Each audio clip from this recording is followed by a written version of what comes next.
Tylenol is just poison. PubMed, Tylenol, and autism. No way, bro. And part of her journey was realizing that folic acid was not just toxic, but it's a poison. 54% of our kids have chronic illness today. 1 in 2 children. 1 in 6 has a learning disorder. 1 in 4 in America requires special education. There's no alternative. There's no informed consent. Right? It's just this drug they need, and you're pulling your hair out because your kid's like losing their mind, running around all the place, disruptive in class, and they say this is your saving grace, but they don't give you any other alternative options. They can go further and say if you don't take this, if you don't give it to your kid, that they can leverage all sorts of other things, CPS and things like that. There's no way. It's not hollow, man. We're gonna go that far.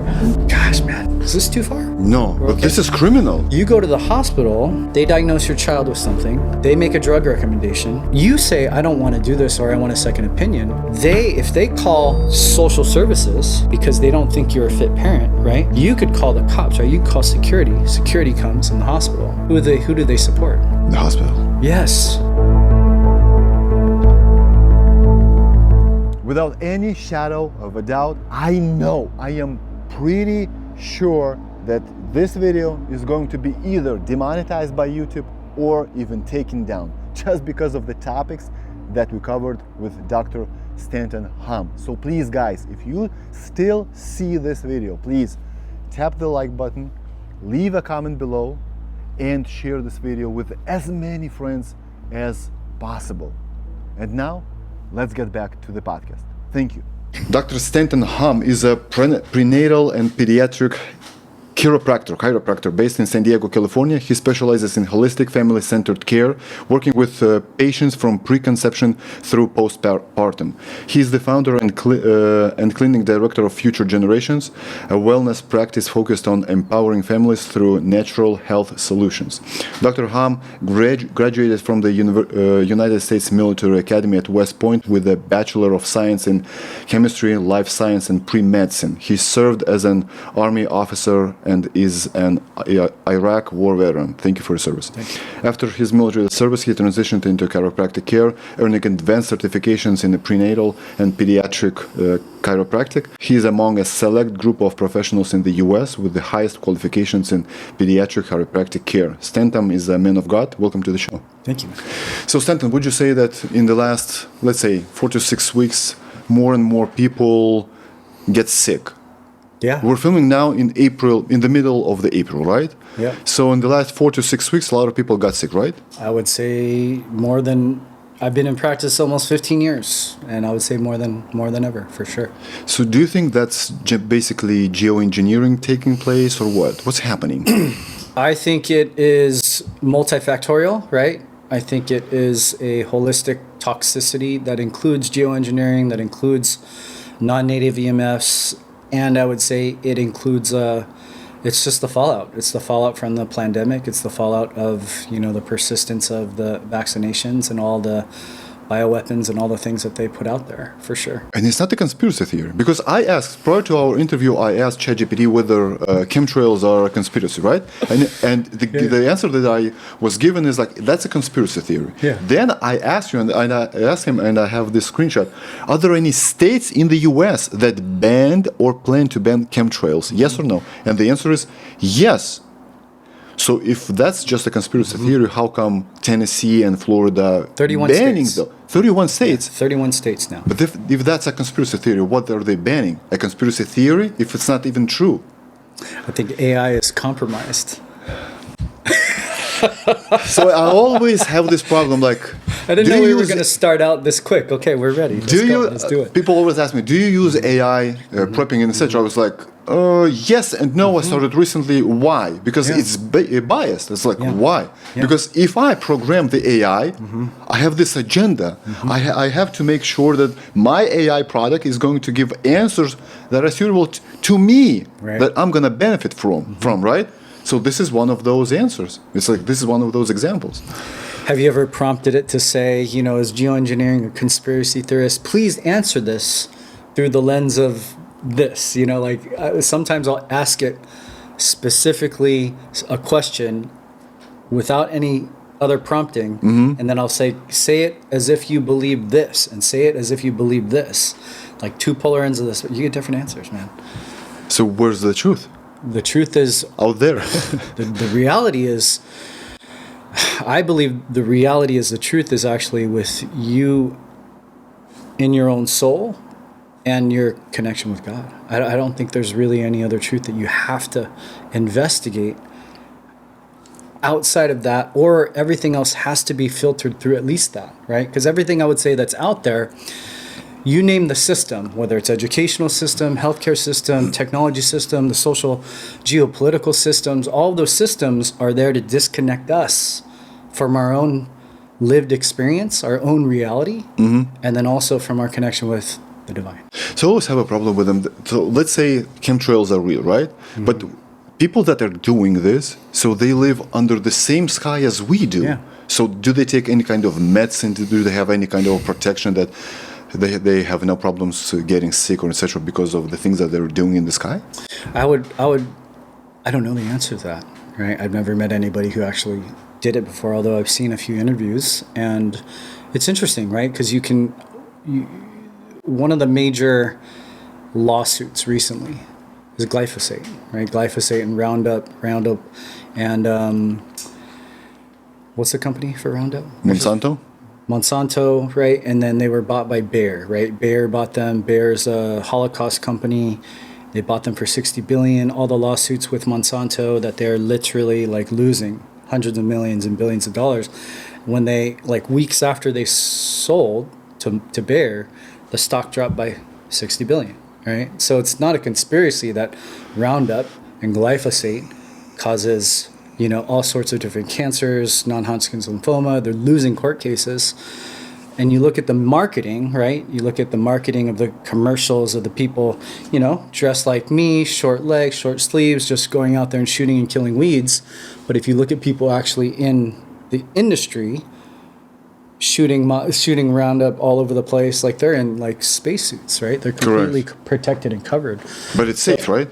It's safe to eat. It's not safe to be around. Well, there are people today that are fighting for Roundup rights, which is crazy. Like you see the level of brainwashing is that people are actually requesting, like, how do I put fluoride back in my water once they take fluoride out of my water, right? How do I put Roundup back in, it's like, no, you can actually always choose all those toxins if you want to, but we should just take them out of the food supply. We should just take them out of our kids' playgrounds. We should take them out of, like EMF, 5G towers out of our schools, right? We should take them completely out. But if you want all that stuff in your world, you have the freedom to choose that if necessary. People are fighting to get the fluoride back into their some water people are system. talking about that. Well, why? Because of the teeth? Because, well, that's a whole other avenue, right? Like there's been decades of dental hygienic, some perspectives that have been very helpful because teeth are important, right? Very. But at the same time, it's like they actually know that fluoride is an industrial waste product, that if you look at the packaging of the fluoride that they put in municipal water systems, there's skull and crossbones and poison all over it. And so it's like, it's insane for people to like fight for that, but they've been told that fluoride cures cavities, right? Prevents cavities. So it has to be good for you. But God created water. But you as a human being have to put something in for the water to be suitable for drinking. That's mind-boggling. Well, the truth of the matter is today, which is crazy, because some people, like I'm not a big climate guy, but I am a nature guy. We're in North County, San Diego. Like it's beautiful out here. It's God's country out here. Best place on earth. But you can't go to a stream and put your glass out and drink it, right? Yes. Virtually nowhere on the planet can you do that, right? Maybe PCBs, Iceland. But even if you actually look at the studies of a lot of those different water bodies, many of those water bodies still have DDT, PCBs, like history of global toxicity that we've been polluting the planet with. So there is a factor of man having to change water from man's problem that we created. Yeah, but filtering something out, not adding something up. Yeah, it's very true. Okay, so let's go this way. So how to not get sick? Define sickness. Cough, running nose, fever, just regular, I want to say like a flu. Yeah. or just a cold? How to not catch a cold? So this is actually, oh man, this is a really, depends on, tell me about your audience. What does your audience know about? 60% men, 35 plus, and I believe, so there is no statistics on YouTube, but I want to say half of them have kids. So Gotcha. that's why they're interested in this topic. I think we talked about this a little bit when we were direct Chatting. messaging a little bit previously. And it depends on where your listener is, that sometimes I have different answers, because there's bridges to what I would call health freedom and optimal health, that some people are in bridge 1, some people are in bridge 100. Yeah, but truth is the truth. Give me the truth. The truth which is up to you, right? Okay. Yeah, the truth, I would say, oh man, there is actually a book titled Can You Even Catch a Cold? There's a whole conversation today that I think is really important. There's a book titled Contagion Myth by Dr. Tom Cowan. Have you heard of him? No. Over the last 5 years, Tom has become one of the most very visible. He's a medical doctor, but he's a medical anthroposophic doctor. Like, he's more holistic based. He understands like you as the person, the whole person, but also Media hates him? Oh, the media. He's one of the most censored doctors around, right? That's So great. I would Then say, he's so legit. He authored that with but Sally Fallon Morell, who founded the Weston A. Price Foundation, right? And she is arguably one of the most visible and credible natural health people. I would argue maybe the last 40 years in natural health. And so the whole concept of catching a cold is predicated on a concept called the germ theory. And the germ theory is, somebody, you're a little stuffy, you're going to pass your body fluids to me, maybe in droplets, right? Like, and therefore 6 feet, that's all the things that they started to say. And the germ theory is a fraction of the whole, right? Which is the terrain theory. Terrain theory is that the terrain of our body is no different than the soil on the ground. And what's more important, the seeds or the soil? And so it's really important to recognize, to answer your question, is if we're only looking at the bug, right? If we're only looking at the bacteria, the virus, or whatever it is, then we're only looking at it from a fractionated view versus the whole picture. And when you understand terrain theory, you understand that everything matters, right? You understand that the entire ecosystem matters. But nothing is more important than the internal ecosystem. What surrounds me.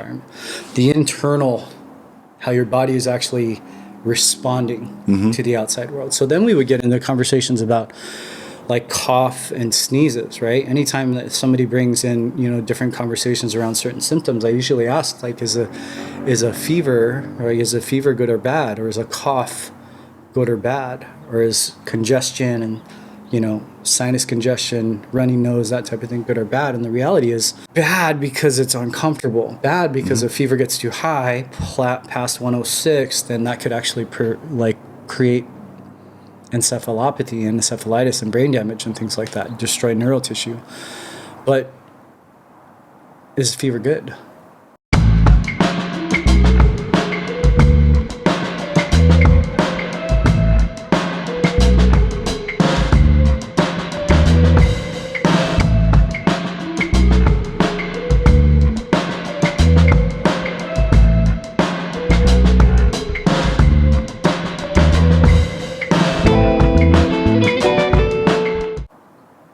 Well, that's a mechanism, the way that body fights bacteria, right?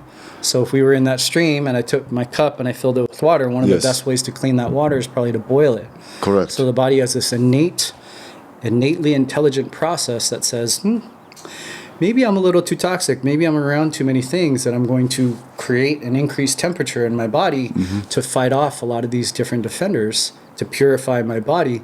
And it creates the congestion, it creates the postnasal drip, it creates the coughing, it creates all those different factors. But are they sickness?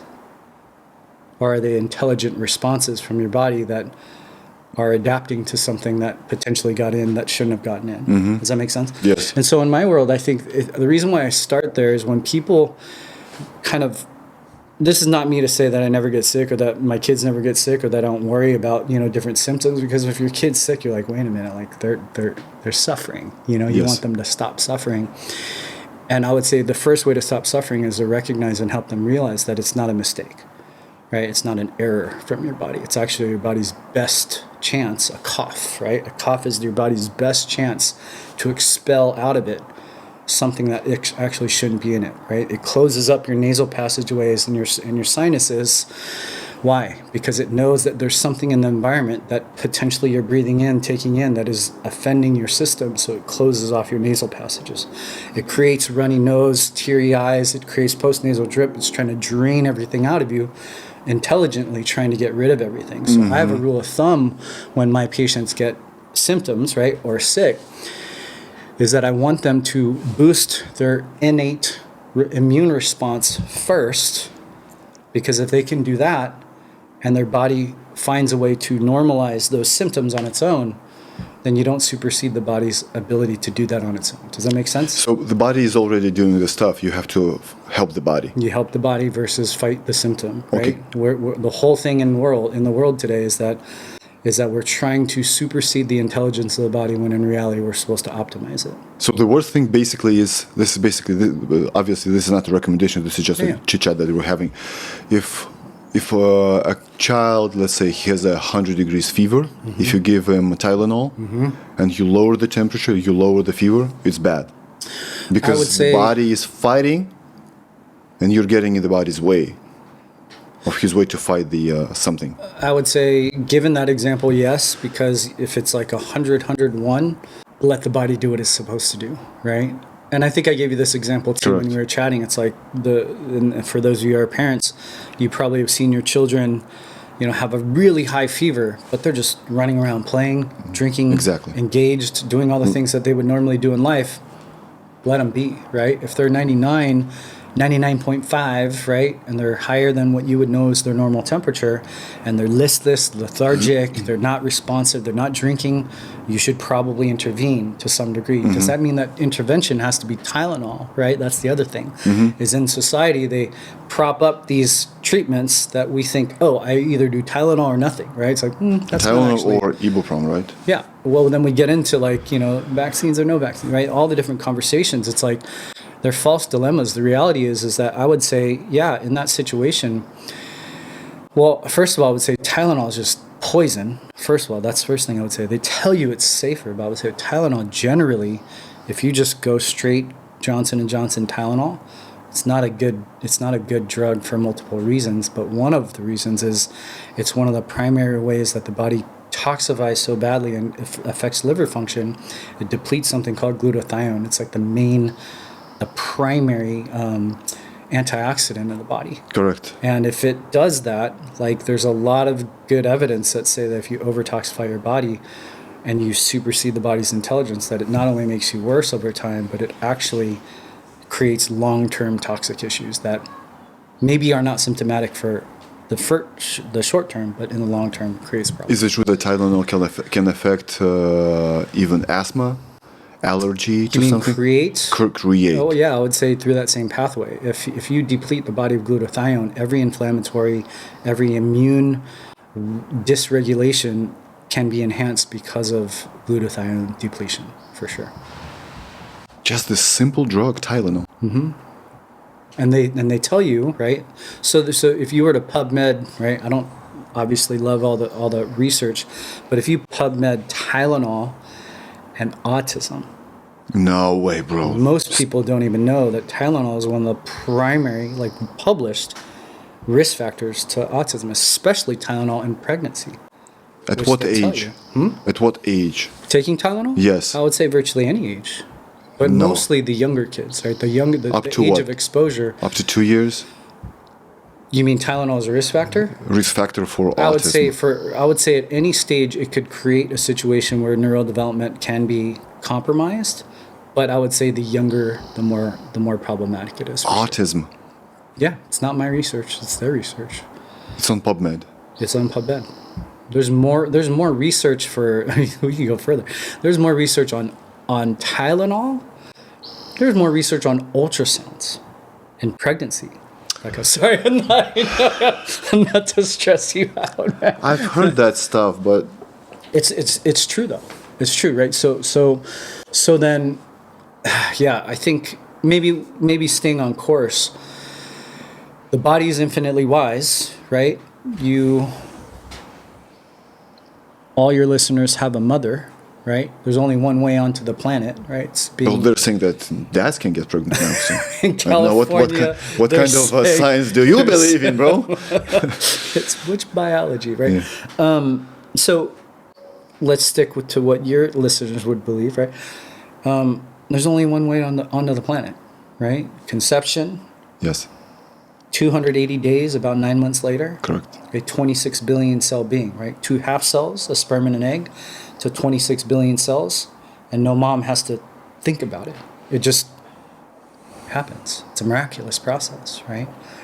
And we're all born, right? And if we're all come onto the planet this way, how do we convince young parents that their kids' systems are not wise, right? They need, by the time they're 1 year old, 26 shots that have never been studied in a long-term inert placebo randomized clinical trial, never one, not one ever shown to be safe. And we mandate or recommend 26 by the first year of life, mostly because we've taught parents your kids don't have their own ability to heal. It's crazy. So once a kid is being born, on day one, he gets what? On day one, they're supposed to, by CDC recommendation, get hepatitis B. So this is the disease that prostitutes have and drug addicts. Drug addicts, yeah. How do they process it? What do they say? Why a kid that has been just born, he has to get this shot from Hep B? Mm-hmm. Well, I think this is maybe the derivative of the theory, right? The theory is the germ theory, right? All it takes is a bug. All it takes is the germ to be exposed, and then your kid's going to die, is what they basically say. All it takes is somebody, right?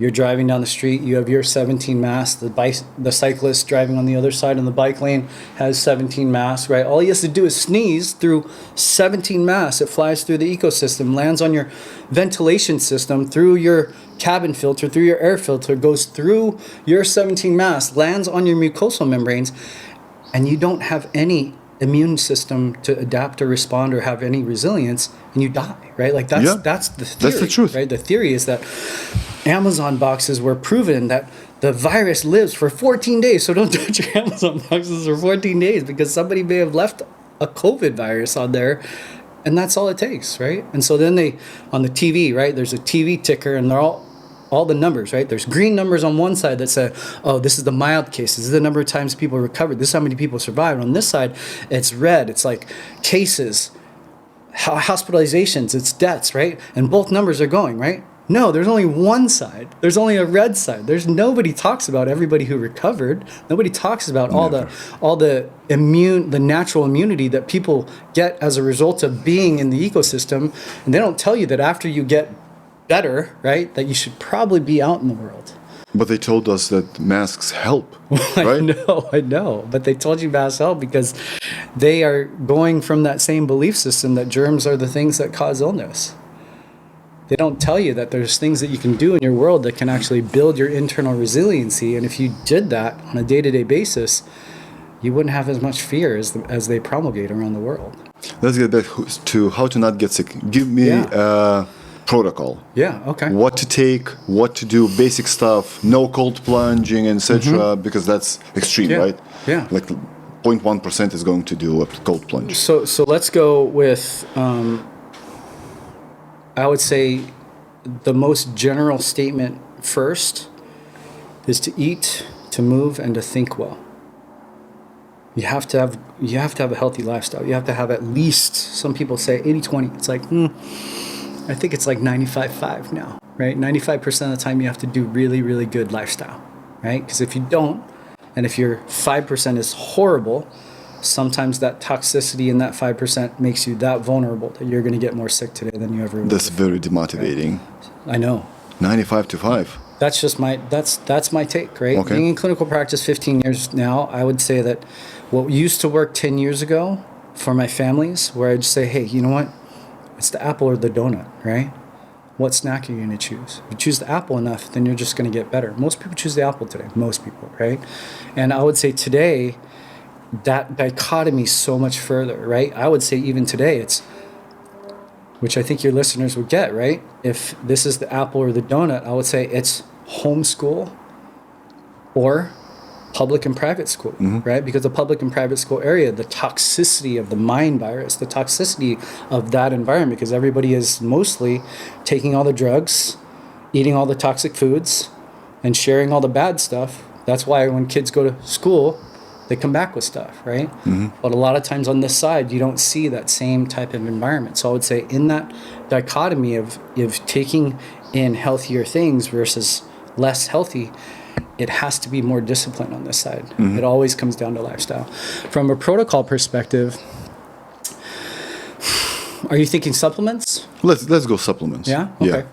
I would say the most basic supplements to be on, in my opinion, are, the first one is cod liver oil. Cod liver oil is the oil, I believe, you ever seen Mary Poppins? The movie, old American movie. I think that's the oil they were saying, you know, just a spoonful of sugar helps the medicine go down. I think that was the oil in the movie, cod liver oil. Cod liver oil is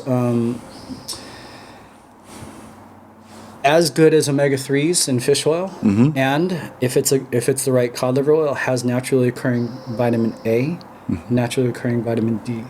And when you have those fat-soluble vitamins alongside those beneficial healthy fats, it literally not only helps your immune system respond, but in some younger children, it actually can change and broaden the shape of the cranial bones and the palate. Really? Open sinuses. Because of vitamin D. Because of vitamin A, mostly. Vitamin but A. I would argue that it's probably even fats that we haven't totally identified yet. It's generally the beneficial fats, and it's a naturally occurring. So right from the very beginning, cod liver oil till you die. I would say that could be something that's every day forever. Okay, that's number one. I think everybody should be on some sort of fulvic or humic mineral today. Fulvic and humic minerals are typically a mineral base. You know, a lot of people are used to taking a mineral like magnesium, right? Or they're going to put a little bit of salt in their water. Correct. To replenish, you know, some of the electrolytes. The electrolytes, those general electrolytes are really, really important too. But the humic and fulvic minerals are a base layer of our soil that we have been depleted of for multiple generations at this point. Fulvic and humic minerals are very effective at drainage pathways in the body, in the sense that when you take them, it helps your lymphatic tissue just let go. Is it a powder? What's that? It's usually a liquid. Yeah, it's usually something you can just drop in your water. Amazon? You could do Amazon. I would say maybe a better. I would say if Ion Gut Health might be on Amazon. There's a couple really good ones from Trace Minerals. That's a good company, but I would say the company is very important. Whole Foods. Whole Foods will carry some that are actually. I got it. Yeah. Every day in the morning? I would say every day. I'm not a big fan of like take this in the morning or night. I'm more of like make sure you just get it in. I got it.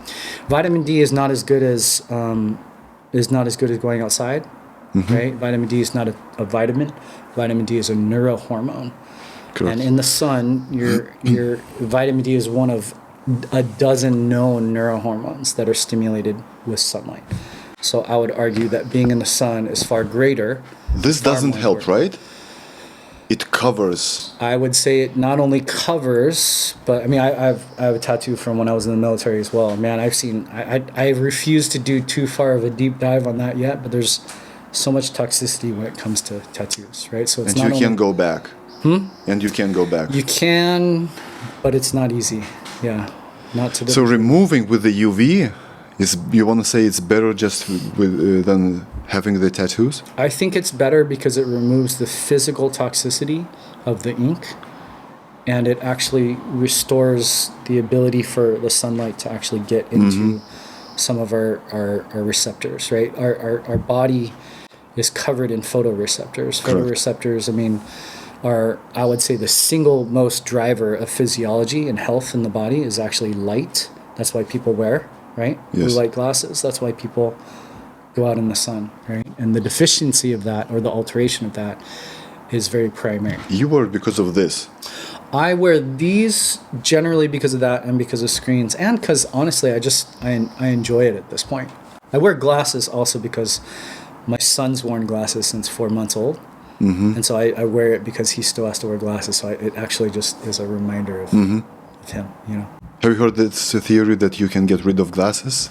There's some kind of a I've technique. interviewed somebody about that. Really? Yeah, I interviewed somebody. His website, I think, is endmyopia.com. He got interviewed on the podcast we were on, and it was so controversial. Like, our content is so controversial, he refused to let us release his episode. Really? He said it was gonna mess up his brand. He said he was happy enough to go after optometry.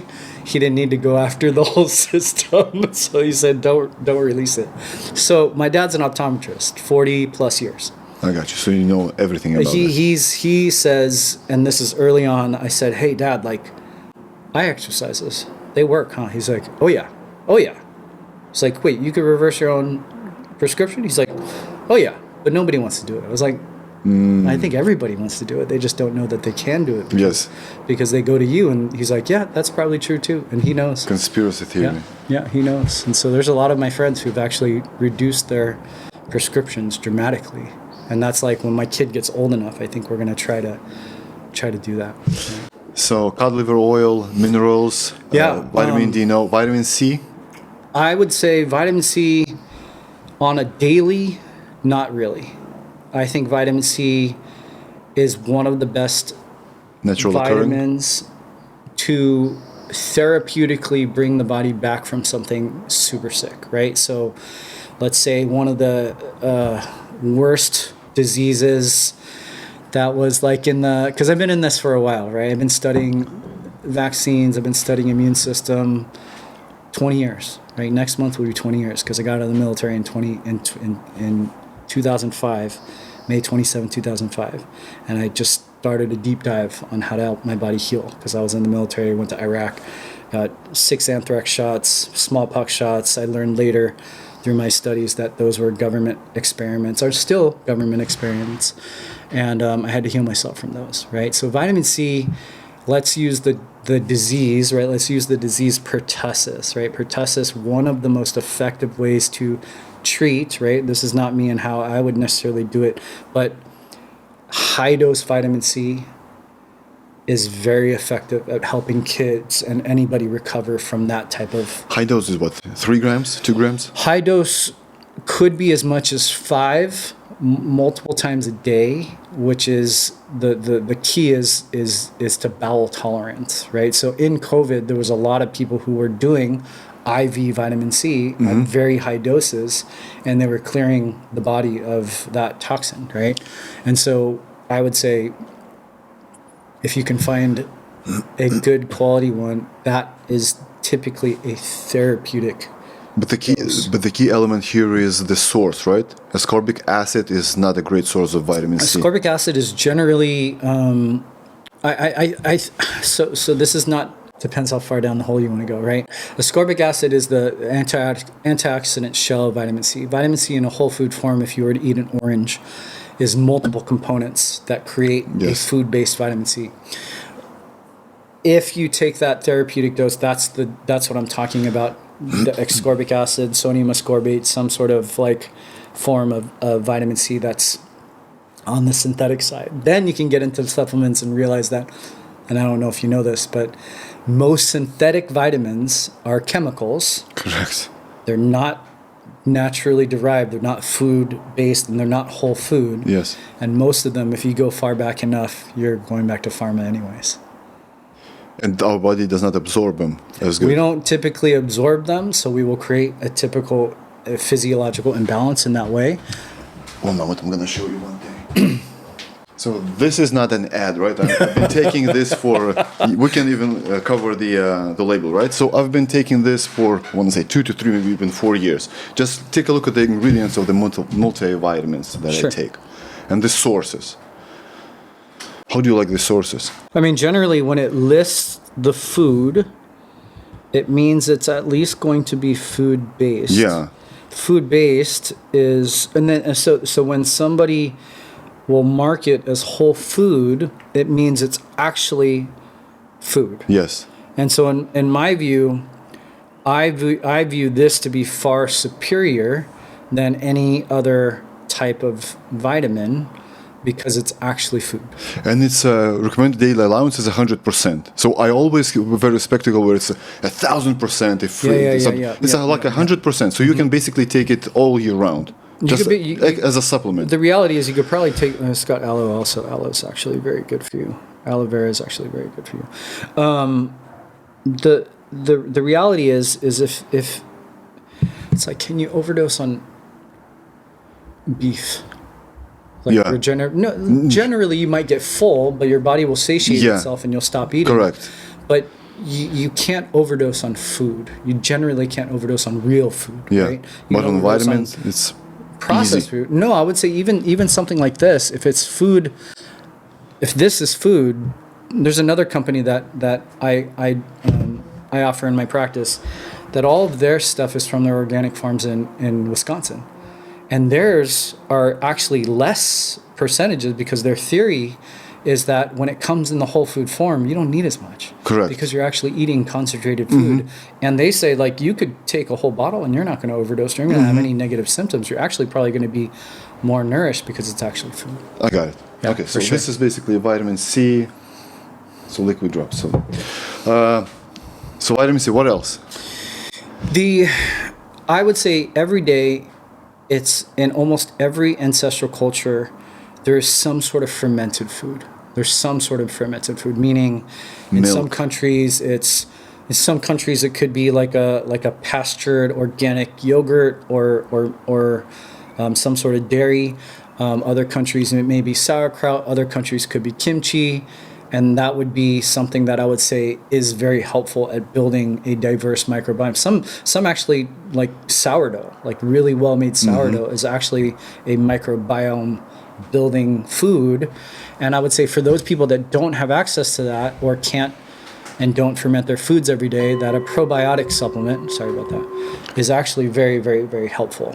Like a probiotic, some sort of like probiotic to help build the microbiome when the body needs to be supported like that. Because like the microbiome you're familiar with? Yeah, so probiotics are generally, depending on the research that you read, it's either going to be the exact number of cells that you have in your body, human cells, or some studies show that it's 10 times the number of human cells that you have. So we're more microbiome than we are actually human. Say that once again, because I've heard this theory. Yeah, so there is there is like in and on our skin, all of our mucosal linings, our gut barrier, our lung barrier, our sex organ barrier, all of our barriers are covered in probiotics, on beneficial bacteria that are beneficial bacteria and all sorts of microbiota that help our system create its own ecosystem. It creates homeostasis, right? And most people don't know that even your gut bacteria is responsible for creating 80% of your serotonin in your body. So your serotonin, your mood, right? So just taking one round of antibiotics can deplete, for some people, like for some individuals could deplete your microbiome for 6 to 12 months, like one dose, right?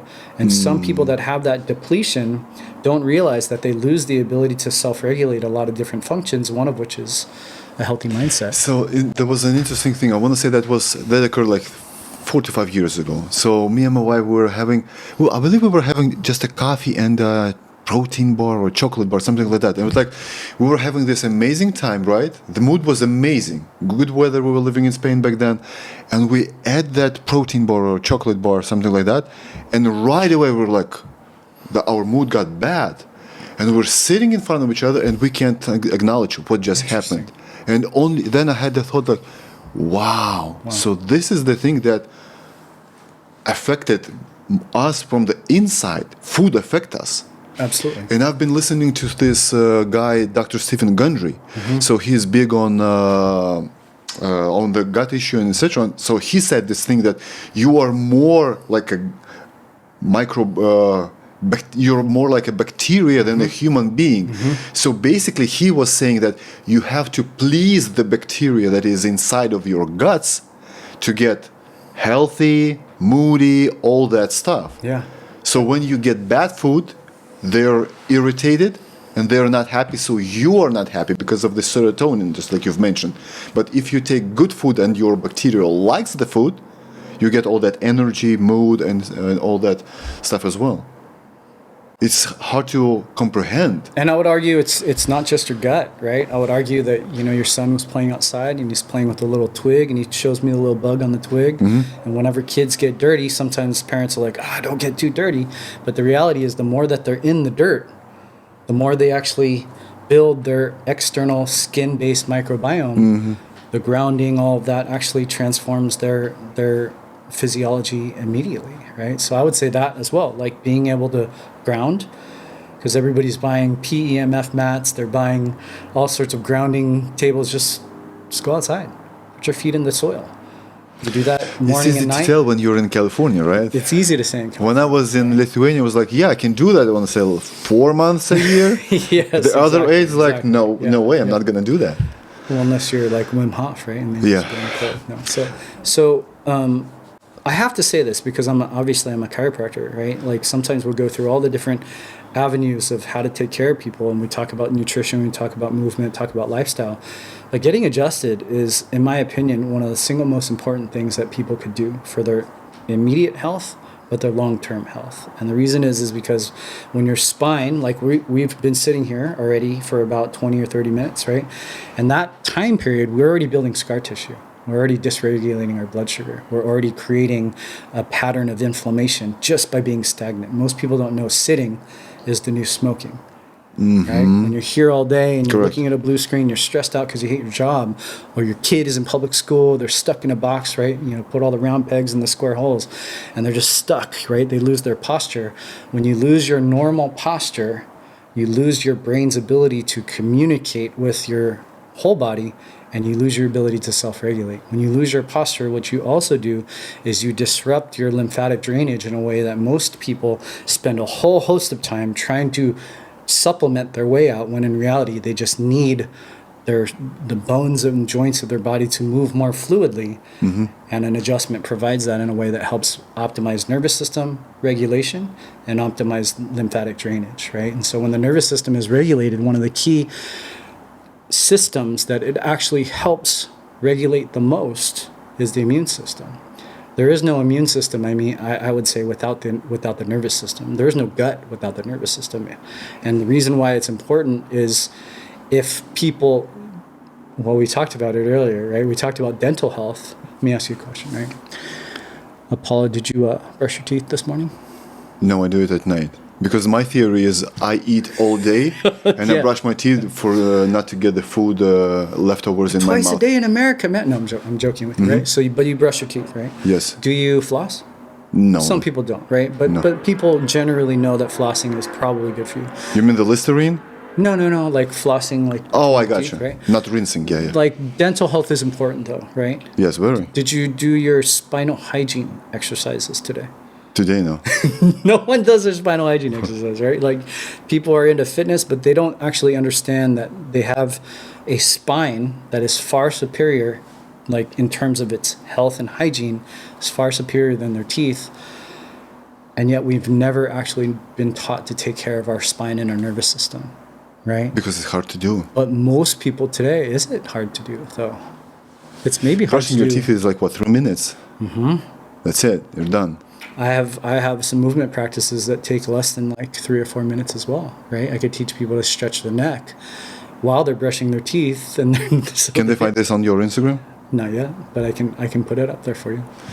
So it's important, right? It's important because most of us have spent our entire lives, sometimes 4 or 5 decades, never knowing that there's somebody out there that can actually take care of the overall alignment and mobility of our spine. We also know, if we really think about it, that our spine is the house for the spinal cord and the cranium is the house for the brain. And it's the only system in all of nature that has a bony outside protecting it. Yes. That's part of the design, and yet we've never been taught to take care of the bony protective outside coating, right? Yeah, but I've been told that men can get periods right now. I know. Isn't it the same? exactly, Isn't it equal? Huh? I believe that's equal knowledge. Equal knowledge, yeah. I Yeah, would of say the course. loss of one and then the installment of the other, for sure. It's the unfortunate downfall of overall science, right? So the reason why I mention this is for over 125 years, chiropractic has been a profession. In the grand scheme of time, it's very short, right? But since 1895, we've helped people have better nervous system function just by adjusting alignment. Actually, like alignment and mobility of the spine is the most simple way that I can put it. The first patient that ever got adjusted was a man by the name of Harvey Lillard. He was deaf, and he got adjusted, and the next morning he heard. Early in chiropractic, 1918, right? 1918 Spanish flu. Right? I put that all in air quotes because we could talk about that later. But chiropractors and other manual work, people that worked on the body, were given by medicine the lost causes, the people that were left for dead. And the majority of them recovered just by adjustments alone. In the 1950s and 60s, chiropractic gained its ability to eventually become accepted in conventional healthcare, at least in the insurance model, because of chiropractic's effectiveness on helping people with polio back then, where people were in crutches and they were in iron lungs and they were getting out of them because they were seeing chiropractors. Most people don't know this, right? Because you can move freely. And because when you actually restore the communication between the brain and the body, it's able to actually do the thing that it's supposed to do. Whenever the body's overly stressed, right? And stress is holistic, right? Whether it's physical stresses, whether it's chemical stresses. Most of polio was actually DDT poisoning. And then the third is when we're mental, emotional, social stresses, it short fuses the spine, the joints in the spine. And you probably see this sometimes, like sometimes if our kids are scared, like they get into a posture where they're a little bit more flexed and protected. You could literally measure somebody's what we call subluxation, misalignments or fixations in their spine. You can adjust people to correct it, and it restores normal nerve communication, but it also allows the body to detoxify better because it's in better alignment. But once you learn it, you can do it on your own? Or you have to... Technically, there's ways to do fascial maneuvers and things like that you can do on your own that I help teach a lot of my patients. But the actual chiropractic adjustment alone has to be done by a trained chiropractor. Like there's a lot of... they call them adverse reactions in chiropractic. If you search PubMed for a lot of the adverse reactions, if you actually read the study, it's actually not a chiropractor. So a lot of people have fear around getting adjusted. But then when you read the studies on adverse reactions, it's like a soccer coach or a kung fu teacher or a barber in Taiwan that adjusted somebody, because in other countries you can do those types of things. But when anybody that's untrained, like sometimes you go to a soccer game, you see the coach giving people that kind of big mid-back adjustment by giving them a big bear hug. Those have caused a lot of injuries that are blamed on chiropractic. It's like red meat is bad, but they study the hamburgers from McDonald's. Well, exactly. Right. Okay, so let's go pregnancy, right? Okay. So you specialize in prenatal... chiropractic care. Yes. Mm-hmm. So my wife is expecting right now. She's pregnant. So she's on 14th or almost 15th week, right? So the first time that she saw OBGYN here, no tests were made, no blood tests, nothing. The first time she saw him, he prescribed her progesterone. Mm-hmm. And I was asking right away, why? How do you know that she is depleted of this hormone? Mm-hmm. Oh, no need. You can take it, but if you don't want to, you don't need to take it.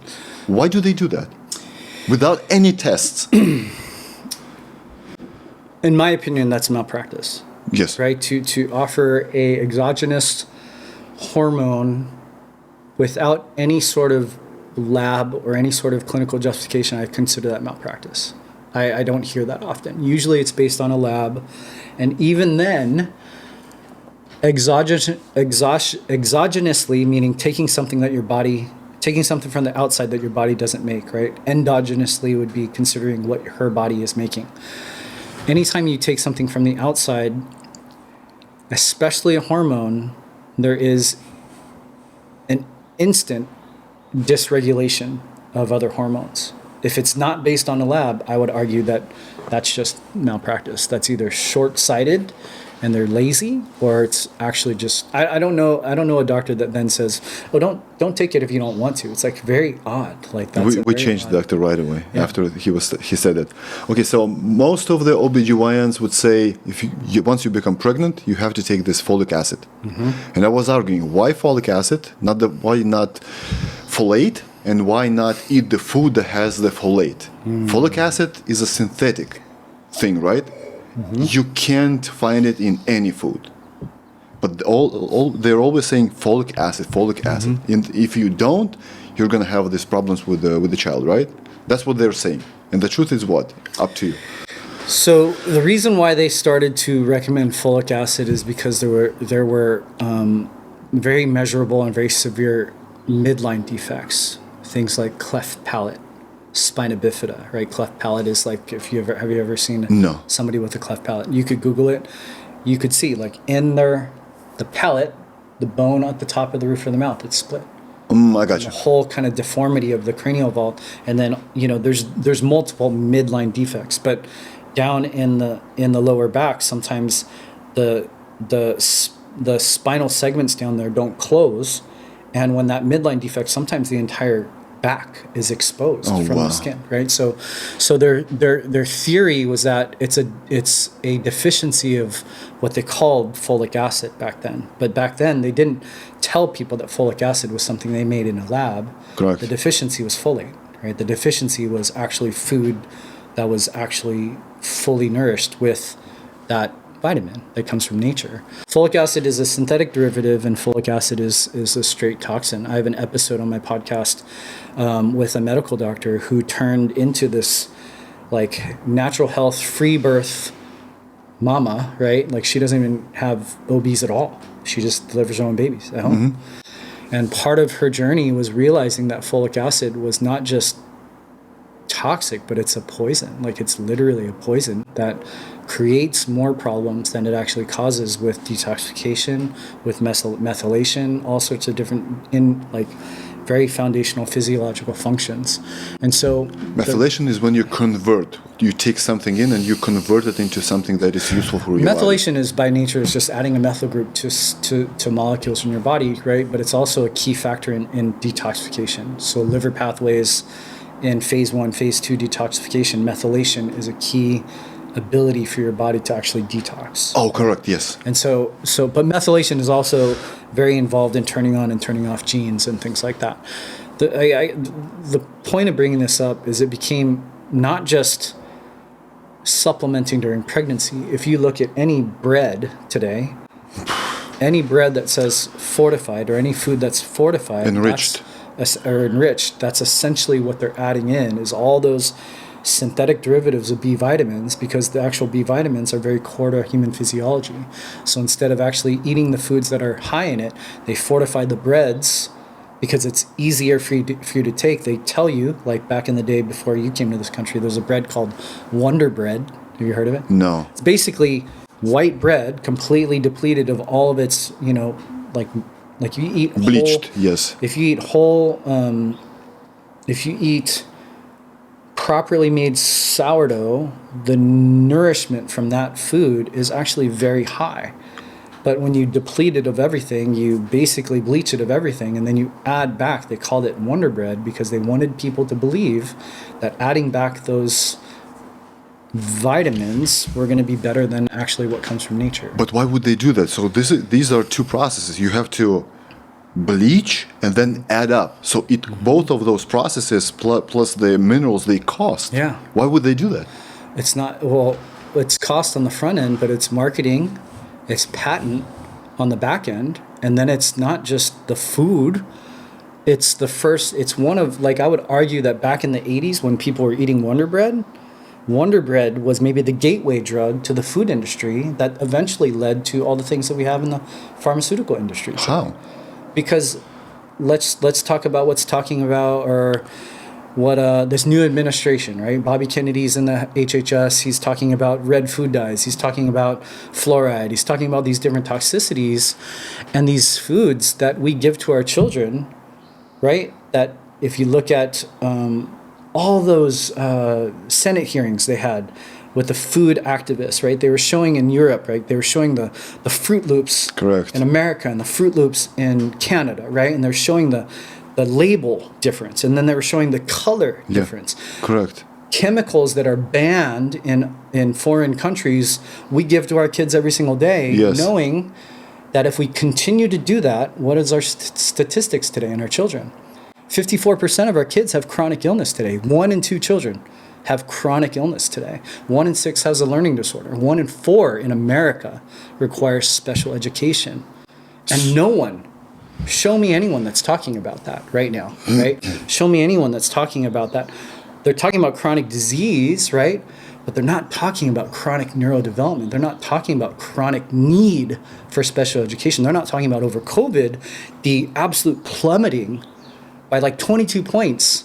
Some tests were showing that kids' IQ were plummeting by 22%. During the COVID? During COVID. Just because they stayed home? Well, it was actually infants, that study that I'm quoting, right? But they showed that because of how the environment had changed so dramatically, because they were isolated, because they were on mass so much, because of all the different restrictions, babies were developing completely different, and they measured it. They actually measured that their IQ scores. I think that's the biggest public health issue, because at the end of the day, it started decades ago. Right? Yeah, but they feed children. So parents buy children the food and they feed it with them, which is garbage. Next one is what? Yeah. What do you mean? I mean, they have neurological problems, education problem with the education. Where do they get their money from? The big companies.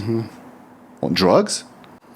You mean the educational system? Yeah, but what's next? I mean, why do they add up all those ingredients, which is more expensive?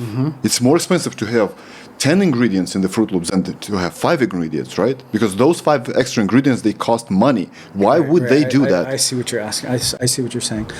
I think it's because in the short run, it's more expensive. Maybe the cost of production is more expensive, but in the long run, they're all addictive.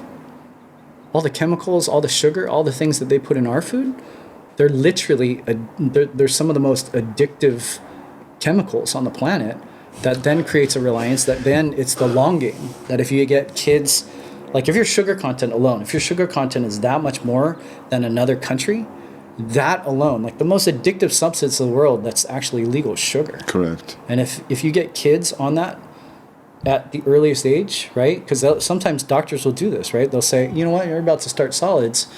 Why don't you start them on some fortified oat rings, right? You don't even know. There's no way they're saying this. No, they're saying this. That's what they say. They say that sometimes as you're starting solids, that you can start them on something grain-based and fortified, and then it starts the process of not just addiction, but it starts the process of dysregulation in their physiology and chronic disease. But it's proven that Red 40 causes ADHD, correct? I would say it causes that in a multitude of things. But once you get diagnosed with ADHD, you get on the pills for almost your entire life. Which is what? Ritalin. Yes. Right? Adderall. What are Adderall. those? Those are derivatives of methamphetamine. Yes. They are highly addictive. They're Just Schedule 2 drugs. to stay focused. They're Schedule 2 drugs, right? But they're medically necessary, approved. so they're okay. But if you did that on the street, you go to jail. It's like a felony, It's like, but we give them to kids as young as 4, right? What's the first side effect? Depression. Then the kids are on SSRIs. Once they're on SSRIs, it's over. Like their system is so toxic, and their system. So let me say this. Let me say this really quickly. I'm getting really passionate. I just want to say to the parents, if your children are on these drugs, I am not judging. I'm Correct. not marginalizing you. I'm not judging your children. I'm saying that in our conventional system today, we're offered a false dilemma. Your child has this diagnosis, these symptoms. There's no lab to test it. Take this drug. There's no alternative. There's no informed consent, right? It's just this drug they need. And you're pulling your hair out because your kid's like losing their mind, running around all the place, disruptive in class, violent in school, maybe vindictive, maybe has opposition with defiance disorder too. And they say, this is your saving grace. But they don't give you any other alternative options. They don't give you any other possible other providers even. They just say, take this. And they can go further and say, if you don't take this, if you don't give it to your kid, that they can leverage all sorts of other things, CPS and things like that. It's crazy, right? CPS is what? CPS is Child Protective Services. There is no way. It's not hollow, man. We're going to go that far. Yes. I have 3 interviews on my podcast about this. Medical kidnapping is a thing. Here in California or statewide? I would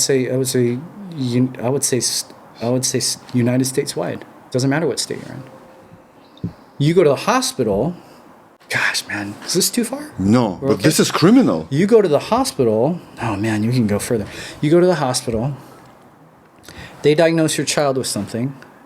They make a drug recommendation. You say, I don't want to do this, or I want a second opinion.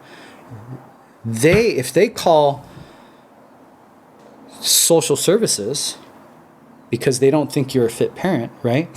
You could call the cops, right? You can call security. Security comes in the hospital. Who do they support?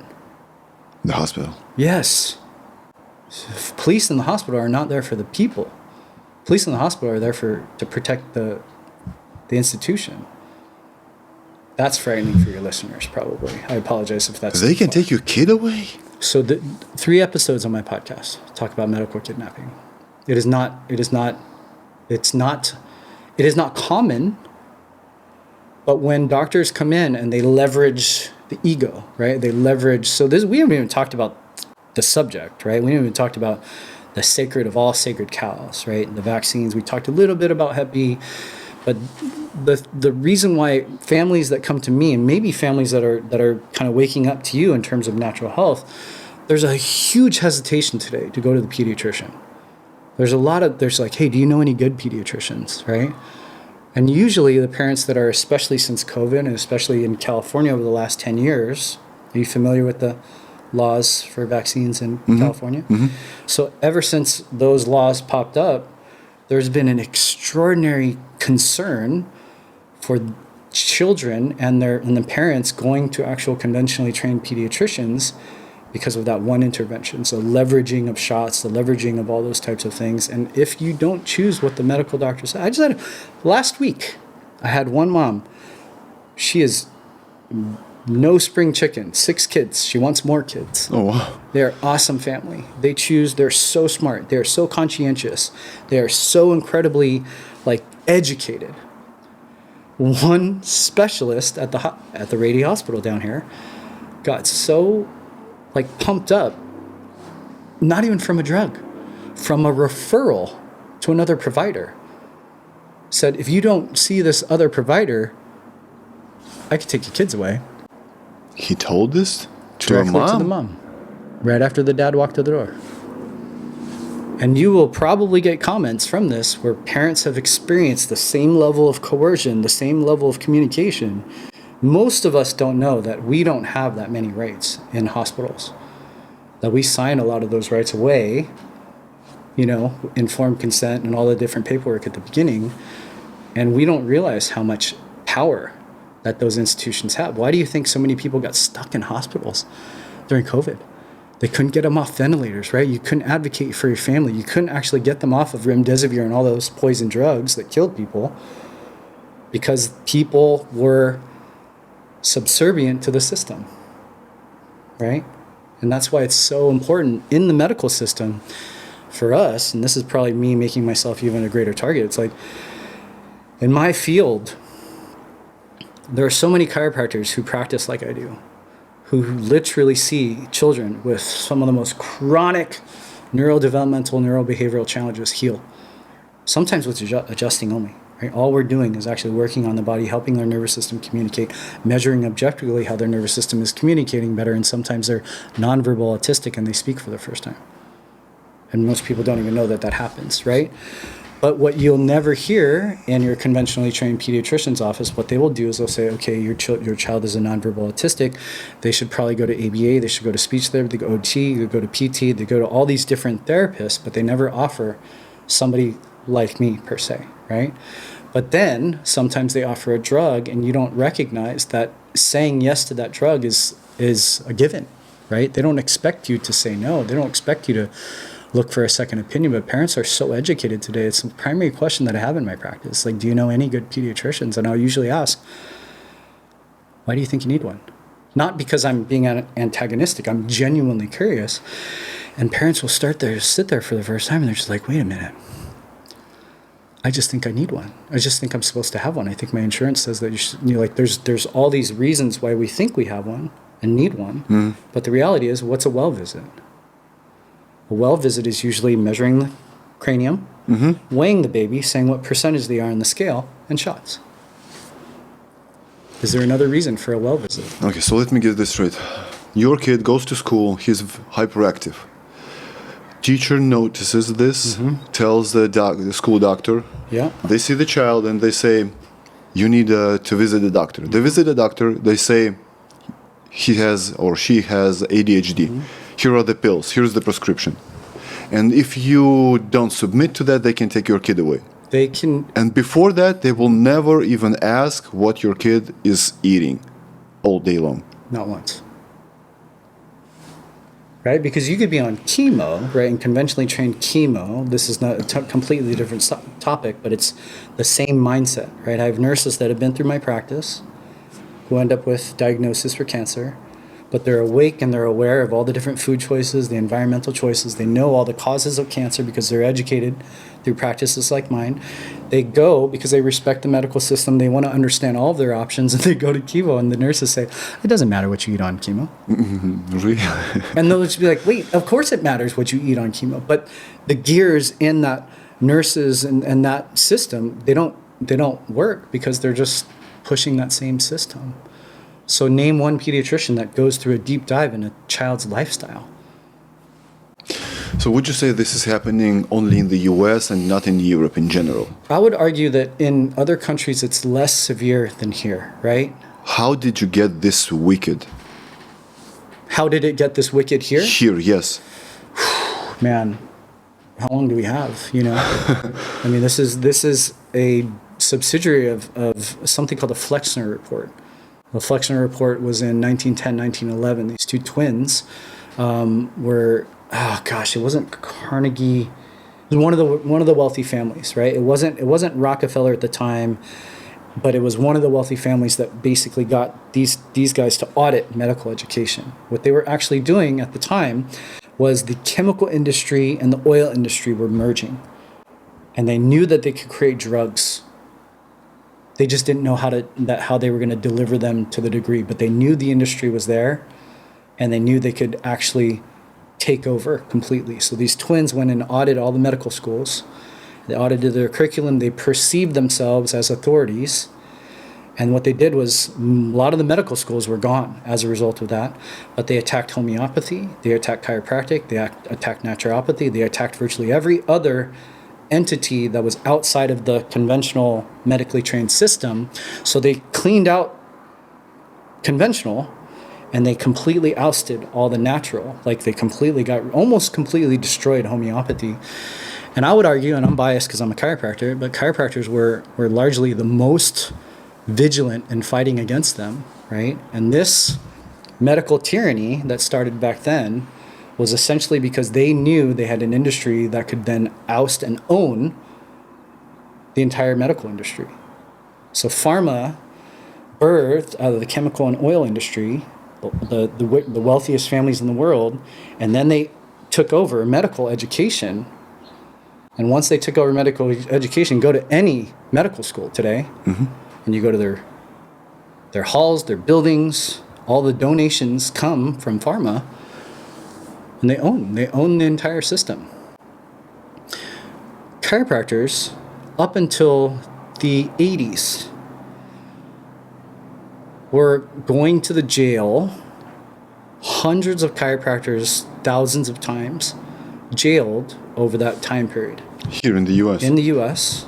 Well, chiropractic is largely only in the US. Chiropractic started in Davenport, Iowa, and there's 70,000 chiropractors in the US, and maybe 100,000 in the world. There's not many of us, right? But chiropractors fought against this discrimination, right? Because the AMA at the time was... American Medical Association was basically brainwashing all of their new graduates, giving them, like this is not my research, there's documentaries on this, giving them what they call quack packs. What is it? The term quack, right? The term quack, have you heard it before? So quack is a derogatory term for pseudoscientific doctor. Yes. Like so they were basically calling chiropractors crazy, that they would sell you something, that they might kill you, And they were telling these young doctors that if you hear that your patients are going to the chiropractor and they're getting better, tell them not to go anymore. And it was this complete, they called it a commission on chiropractic, but they thought that name was too noble. So they called it a commission on quackery. And their mission was to contain and eliminate chiropractic. Why? Because like we are today. It's not profitable for them. Well, we're the only consistent exit from the medical system, right? Because you want a second opinion outside of the system, you can't get it in the system. There's nothing in the system that helps you need the system less. Because all of them read the same books. They all read the same books, but they all feed each other, right? Mm-hmm. All the doctors feed each other, but then all the systems, the food industry, the tech industry, the school industry, all of it feeds the same system. And chiropractors largely have been renegades from the very beginning. Early 1900s, there's a chiropractor, a Japanese chiropractor. I like this guy because I'm obviously Asian. Oh, you're a racist. I'm a white supremacist. Correct. I've been told that to work. Really? It's great because I'm like, you don't even... Anyways, this chiropractor, his name is Shigetaro Morikubo. He graduated chiropractic school in like 1902. And he was told by one of the founders to move to La Crosse, Wisconsin. Open a practice there. You're going to get arrested. You're going to go to jail. But we are going to use you as a model to what? Build the legal battle, which in that court case, they actually defined chiropractic, the philosophy, science, and art of chiropractic, as a separate and distinct profession. Why am I bringing this up? Because over the last 5 years, I would argue, and I'm biased, that if there's been one profession that has stood up to this kind of tyranny, medical tyranny, more than any other, it's chiropractors. Dr. Ben Tapper, one of the most visible chiropractors in the world, part of the disinformation done, a close personal friend of mine, literally, the day I met him, he showed me his phone, right? He's like, hey, check this out. Humble guy, short guy, a lot of kids, super nice guy. He always says, I'm just the dad in the doc, but he's got a piercing voice and he's got the truth on his side. He showed me how these people hacked his phone. What did they do? I know when you travel, don't leave your family. Because of him speaking out about COVID, they were targeting him, telling him, warning him. They were slashing his tires, bombing his office. And that happened in the early 1900s to chiropractors. And some of my mentors, right? One of my mentors is one of the first chiropractors. His dad was one of the first chiropractors in Louisiana, which was the last state to receive licensure in like 1978, 1979. So he, as a young kid, 5 years old, he's in his almost 80s now. At 5 years old, he was given boxing gloves and trained to box because when he would go to school, all the kids would say, your dad's a quack. All the medical kids would bully him. And that's the system that we have today, right? And so at the end of the day, if your listeners are on this kind of journey of understanding all the things that we've had happen to us in the last 5 years, right, especially, but then they have kids today, I'm biased, I would say the number one healthcare provider that we all need as our kids, like to help our kids optimize not only their whole body function, but their nervous system, especially because of all the different things that are coming at us from non-native EMFs to psychological operations waged at our kids, especially if your kids are in public school. They need healthy brains and healthy nervous systems that a properly trained pediatric chiropractor is by far the single most important, because they may not be as vocal as me, but they tell me all the time, thank you for speaking up. And I know they believe what I believe, and I know they can deliver in their practices in ways that help people leave that system as optimally and as quickly and hopefully just as long as possible. Because how many people wake up every day saying, I want to take a lot of drugs today? Like no one, they might think they need them, but no one wakes up saying, you know what?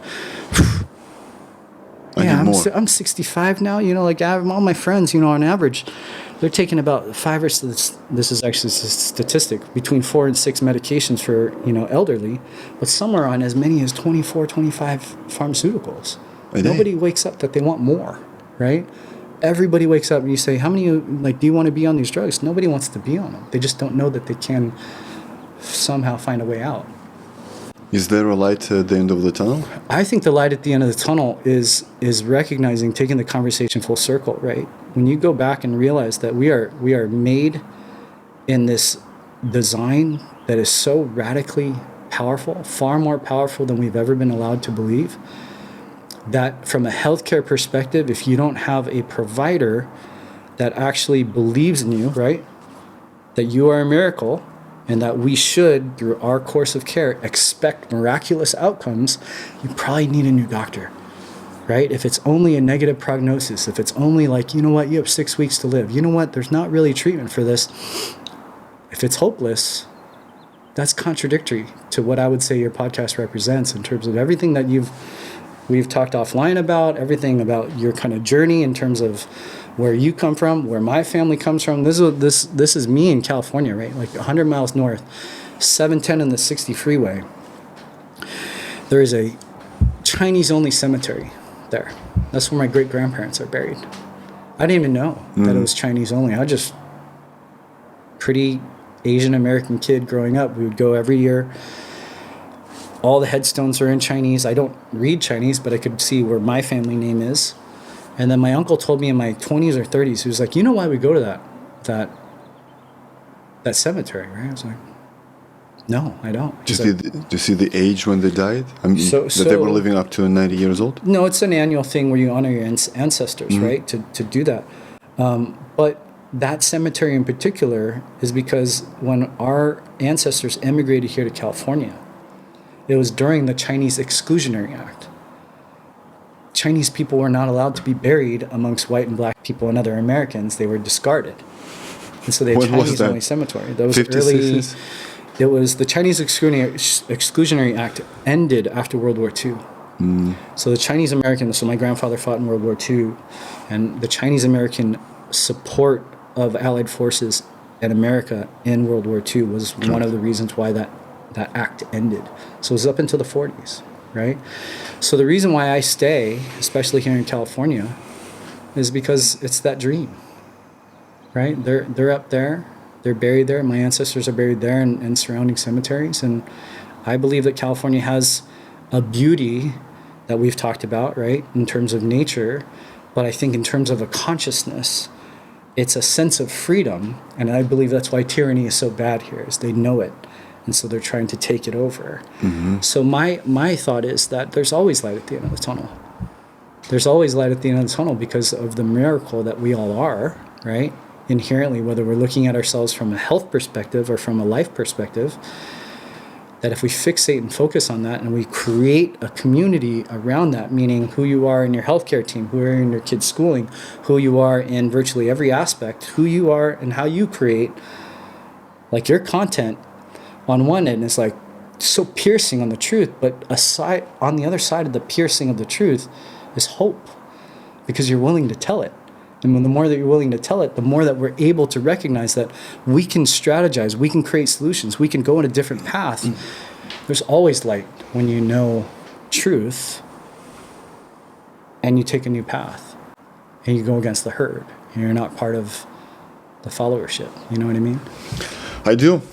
Let's get back to pregnancy. So what are your thoughts on pregnancy pills? Because obviously I'm not OBGYN, etc., but I did this video in my native language in Lithuania, I want to say like 18 to 24 months ago. And I told us on the short videos, like, so women, listen up. So you take those pregnancy pills, you have no idea what you're taking, right? You're messing up your hormones and etc. So you're taking this because if you told your husband or your boyfriend that they should take males should take some pregnancy pills and mess up their hormones, they would never do that, right? But you do that. And I got that amount of a pushback. I didn't even realize that. Which pills? Like prenatal vitamins or? No. Birth control. Oh. I'm talking about the birth control. Okay. So. Your thoughts on that? So, that's interesting. Why'd you get pushed back? What were the arguments? I got a prescription from my doctor. It's good for my hormones. It's good for my acne. It's good for my skin. It's good for this, and that. Plus, I can't stand condoms. My boyfriend can't stand condoms. He doesn't have this feeling having sex with a condom, and etc. Also, it's about a feeling. Okay. Yeah. But you're messing up your hormonal system. No problem. How many days out of the month can women get pregnant? Oh, ovulation is what? A few days? 7 days? It's a few days, right? A few days only, right? So what's interesting, and this is me, right? We're both males. Correct. Some women say, if you're not a woman, you can't talk about this. And I would say it is the... Well, how do you know that I'm a male? You're such a bigot. I identify, maybe during this podcast, I identify myself as a, you know what? There's a influencer in San Diego whose daughter was punished for bullying because she did not, how do you call it? One of her friends identified as a cat. Oh, right. And the friends did not affirm it? Did not affirm it, and then also maybe said on the text maybe she needs a flea collar or something like that, and then so the kids got all their phones taken away. Anyways, I apologize for my lack of inclusivity. That was insulting. so it's one for the younger. Well, I'll say it this way. I'll say it this way. With my practice evolution over the last 15 years of practice, this is not a conversation for my patients as much anymore because they're not on birth control anymore. Most of the women who find me today have already found solutions to stop taking birth control. The secondary question is, if you rewind 10 years from today, I've also been attacked for this, and it's because I'm a male and it's not something I should be consulting on, despite women coming to my practice at the time, young women who had been on birth control sometimes as long as 15, almost 20 years, and they're just like, I don't want to be on these. And sometimes I'll just ask, why don't you want to be on them? It's like, because I think they're messing with my hormone. Like there's a consciousness around like, interesting, I don't have cycles anymore. Right? Aren't you supposed to, like, there's a thing about that. And right? I believe that that's not normal if you don't have a cycle. And so again, when I said earlier, like exogenous support of any hormone is actually potentially problematic, right? Like if you're taking an estrogen pill and it stops your period or stops your acne or stops something like that, stops your headaches, then symptomatically maybe you have improvement, but you are likely disrupting hormones at a very, very foundational level. Meaning, have you heard of hormone replacement therapy for women? Not TRT in men, but back in the, I would say earlier in my practice also, maybe 10 years ago, there was hormone replacement therapy for women who are approaching menopause. And most people don't know that one of the primary first side effects was heart attack, was stroke, was all sorts of crazy like cardiovascular issues that most people didn't know. They didn't know that cancer was a side effect of hormone replacement therapy. And why would it be, right? If you take estrogen or if you take testosterone, which many men do, and this is, I don't want to start that fire either because there's a lot of weird stuff that comes with that too. These hormones by nature are called mitogenic. Mitogenic means that they help the body create cells. And mitosis and cell replication, uncontrolled, is what? By nature. If cells just rapidly grow in your body, do you know what that does? No. That's what cancer is. So but cancer is an error in a cell, right? Cancer is a uncontrolled replication of cells. That's by nature. But there are good and bad cells. Is that correct? Generally, uncontrolled any cells. Oh, uncontrolled. Uncontrolled growth of any cells is not good, right? Where your body can't stop the controlled growth of it. So in my view, like birth control pills, I would say, because of how renegade they were prescribed and recommended, destroyed the hormone regulation of, I would say, 2 or 3 generations. Mm-hmm. And what do we see today? How much infertility do we have today? Mm-hmm. 1 in 6 couples have trouble having babies today. And no one ever thinks about a dysregulated hormonal system as a result of hormone replacement therapy and birth control, because it's so bought into what? most of it is actually women's rights and sexual freedom. Those are the two main things that it becomes. And then you get into the different psychosocial perspectives, where if you don't believe in women's rights, then you better recommend birth control. You better not consult on that, right? And those two things Otherwise are you don't connected believe in their opinion. What's that? Those two things are connected in their opinion. I would say to them, yes. And sexual freedom, really? What about the disease that you can get having sex right, left? But women should be able to do whatever they want to, just like men can, right? Right. That's what they say. But doesn't Not to say that women can, and not to say that it's right that men can, right? But it's the drive to have equal rights as men, right? It's like they're calling abortion, how do they call it? Women's, how do they call it? Women's rights. No, not women, healthcare. Women's healthcare. Yep. Yep. It's a healthcare. To kill a baby, it's a healthcare. They don't believe, right? Don't you dare to say no. They don't believe in the majesty, right? They don't believe in the majesty of conception, right? I'm gonna post a video soon. It's there's a woman named Lila Rose. I think she's incredible. Live action. I don't know her like very, very intimately, but I do love live action. I watched their video lately, and I was like, I'm gonna repost this because I think I'd like to add some commentary on it, because when you watch, even though it's an animation of it, right? But like conception, and then the cell division, which sexual cell division is called meiosis, not mitosis, so it's not cancer. And by 3 weeks, what develops? By 3 weeks, the primitive nervous system develops. And shortly after, a nerve branches off and actually differentiates into the heart. A baby's organ systems don't start developing until their nervous system is intact. And the reason why that's important is because that's why chiropractic is so important. That's why chiropractors didn't go to jail back then, right? They went to jail for practicing medicine without a license. But they didn't go to jail for back pain. They didn't go to jail for neck pain. They didn't go to jail for car accidents or headaches, which is what we are known for today, Correct. right?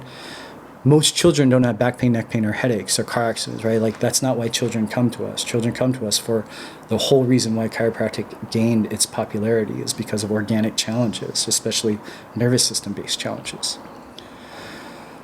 But we went to jail for something called the principle of chiropractic. And the principle of chiropractic is that journey, that miraculous physiological journey that starts with the majesty of the nervous system developing, that then coordinates and orchestrates virtually every function and creating the entire process of growing a whole human, right? 26 billion cells from 2 half cells in 9 months, 50,000 neural connections grow together per second in utero.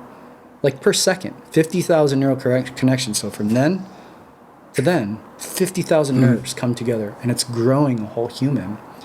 The idea that that's not a miracle, the idea that that's not life, is absolutely insane. Not to say one versus the other. It's a false dilemma. When they say pro-life, pro-choice, it's a false dilemma. The reality is do you actually see the majesty in that? And if you do, how about having some sort of consciousness around the fact that we're made that way, right? It's the only way onto the planet. And so we should live that way, right? When we live that way, when we come Earthside, we honor not only our babies coming in, but we honor our parents, especially our warrior dads. We honor our ancestors, right? Most people don't know that you go back 10 generations. Do you know how many people have to meet and procreate to make you? Say a few hundred? 1,024. 10 generations, right? So that process, right? That process, 26 billion cells, boom, baby, right? Before that conception, there's 100 million sperm. There's 2 million egg, that egg that ovulates that month, and that sperm, that winner of the race, 1 in 100 million, right? Times you and your wife, right? You go back one more generation, it's your parents. You go back one more generation, right? So it goes from 2 to 4 to 8, 10 generations. Is 1,024 people times 1 in 100 million sperm times 2 million eggs times 2 half cells to 26 billion cells times 50,000 neurons. The odds of being alive at all are Miserable. incalculable. It's a miracle to be me and you right here and right now. So if we don't live here and now with incredible amounts of gratitude for each other, not because I'm just grateful for you, bro, you know, love and light. You know, it's not just like just being a good person. It's recognizing that over the last 5 years, what's been at stake? They tried to crush humanity. They did crush humanity in a way that will be and is calculable, right? 22 IQ points for babies, right? But we don't know what the long-term ramifications are. We don't know where that's going to end up 10 and 20 and 50 years from now. I believe, and I've said this for the last 5 years, that we are creating 2 species. And so for one side of the species, this is not like 2 genders. Yeah, I got you. It's literally 2 species. Those are stuck in the system. Correct. And those are Those that open-minded. are on this side, that are finding their ways, like your podcast, like your platform, your community, to create new systems that uplift and recognize that the idea of us being alive and having a life at all, the chances of us being here, meeting, right? Like, thank you for coming down here. Thank you for coming. I'm usually stuck in my little, like I got 2 young kids and I got a business. I get stuck in my circle. You're like, you had to drive here to actually do this interview, but I'm grateful Likewise. because of your journey. Like, you just told me a short journey about Lithuania and USSR, the population change, like your journey to Spain, your journey to America, the California dream, which is what my family did 50, 60, 70 years ago, 80 years ago now. And I fight for them who are 100 miles away, and you are fighting for this state more than most Californians are fighting for this state. Why? So I got an answer for that, because if you fail here in California, then the US, as the California goes, the US goes. Once the US goes bananas, my country goes bananas, because we're a copycat. Everybody's following America. Right? Everybody. Off Whole the Europe ledge. is following America, especially the smaller countries like Off mine. the ledge. Yes, right? correct. Yeah. What do you think of C-section? Is it true that if enough women for enough generations are going to give birth with a C-section, after a few centuries, women will not be able to give birth at all naturally? There's actually a book on this. It's written by a man named Michel Audant. He's a French OBGYN. I want to say he is maybe 100 years old now. Still alive? I don't know if he's still alive. Okay. I'm not sure if he's passed, but I've read his books. And he actually he said we are epigenetically programming out of our species the ability to have vaginal delivery, right? And that's not hyperbole. That's actually happening, right? Because there's some states, right, and some counties where C-section rate. So nationwide in America, C-section rate is 33% on average, about a third. That's a lot. It's a lot. World Health Organization. Do we trust them? No. But they actually recommend 15%, right? So it's better than what's in America, right? But they do it Midwifery- out of the convenience? They do it out of comfort, convenience? The C-section? I believe yes. I believe like 90% of those 30%, they do it because it's more convenient. So there's I would say not interesting number. So I would say it depends, right? Depends on where you are in the States. There are some hospitals in New York that are over 90%. There are C-section? Of all the deliveries? There's some hospitals in Florida, especially those that are very influenced by Latin America, that are higher than 90%. And there are some countries, Brazil is like almost all C-section. Why? Largely because of what you're saying, right? Because it's faster. They can choose the date of birth. They can choose the date of They can birth? schedule it. Oh yeah, scheduled C-section is a thing for sure. You're You're playing God. You can't do that.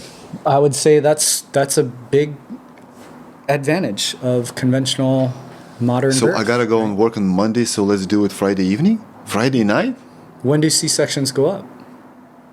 I don't know, when? Statistically on Friday. Why? Because doctors want to go home. You're kidding me. That's not my research. right? So your question was, do I believe that C-sections are a good thing?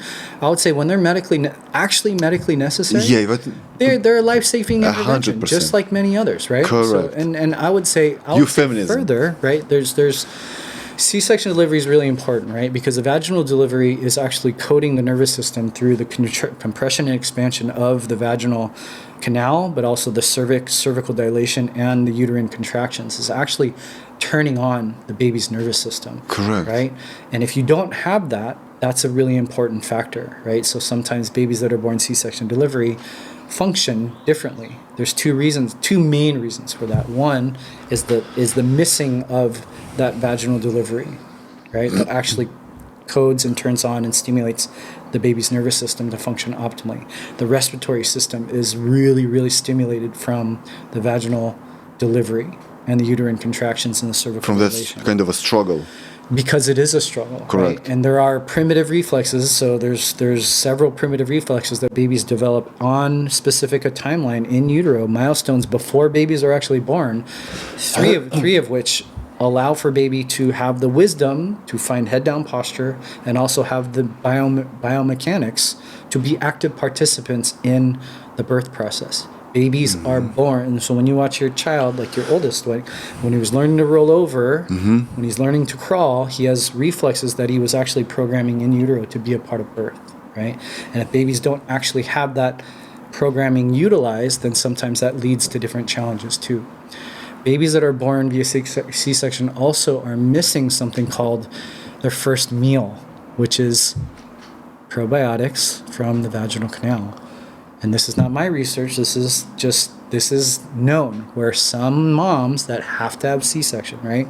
Sometimes it's medically necessary. In the state of California, breech deliveries are not allowed to be born in the hospital, right? They're not allowed to be born at home, so babies have to be born via C-section. And when babies are born via C-section and they don't go through the vaginal canal, the vaginal flora, the beneficial bacteria and all the different microbes of baby don't coat the baby's skin, so that some hospitals and some OBs that are a little bit more open-minded alternative, they will swab and seed the baby's skin upon birth because they know that getting that baby to have an optimal probiotic and microbiome upon birth prevents asthma, prevents allergies, prevents eczema, prevents atopic conditions. It's not great. my research, right? And so sometimes they're medically necessary, but in most cases, women don't know all of the options that they have, right? Let's talk placenta. How important it is to do something with the placenta. Postpartum. Yes. It's arguable, right? Some people are like devout, like you should encapsulate it, you should make a tincture out of it.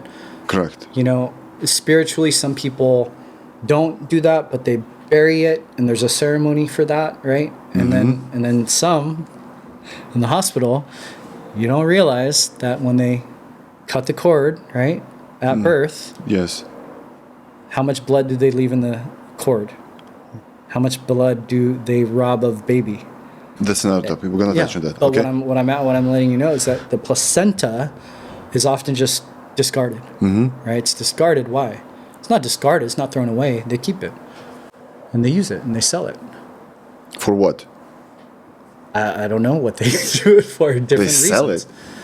Well, why did they sell other body parts? Like The cord blood, right? The cord blood is not there for, like, it's sold to companies, and the cord blood is used for stem cells for therapies, but that cord blood is for your baby, right? Delayed cord clamping is so important because 1/3 to 40% of the blood is still left in the cord placenta. yeah. So once a woman gives birth, right, you've got this umbilical cord and the placenta, and something stays in that placenta, and through that cord, all the good stuff comes through that cord to your baby. So it's recommended now, when you give birth, you don't cut the cord right away. You wait for half an hour or even an hour. You wait until it stops pulsating. So the cord is pulsating. If mom delivers the placenta and it's left, and then you see the cord on baby and you don't cut the cord, because we did delayed cord clamping for my kids, right? And like you can literally watch the placenta continued to pulsate blood into your baby. And then when it stops, that's when the midwife says, "You want to cut the cord?" It's legal, it's normal practice in a regular hospital. You can say that I would like to do that, and they will do it. Or they will force you to cut the cord. They won't necessarily force you to cut the cord, but they may find something wrong with the baby that keeps them from actually being next to you, right? There may be a reason that they have respiratory distress, or there may be a reason that they have to go to the NICU. And if they have to go to the NICU, they're going to cut the cord, right? What's the NICU? The NICU. What is Neonatal Intensive Care Unit. So some babies are born and they need some sort of, life support or something, right? And so sometimes they cut the cord, sometimes before even getting to mom, right? Okay. So placenta on this side, right? Just to say, like, in terms of encapsulating, in terms of tinctures, some moms, some midwives, some birth workers, they swear by it in ways that are, like, I think, ancestrally driven, meaning generationally, women have done this. They and add the placenta. They encapsulate, Yeah, but back then. Now they encapsulate. You can do it for a few $100, right? Yeah. Mm-hmm. Yeah. Do I believe in it? Yes. My wife did it both times. No, my wife did it the first time.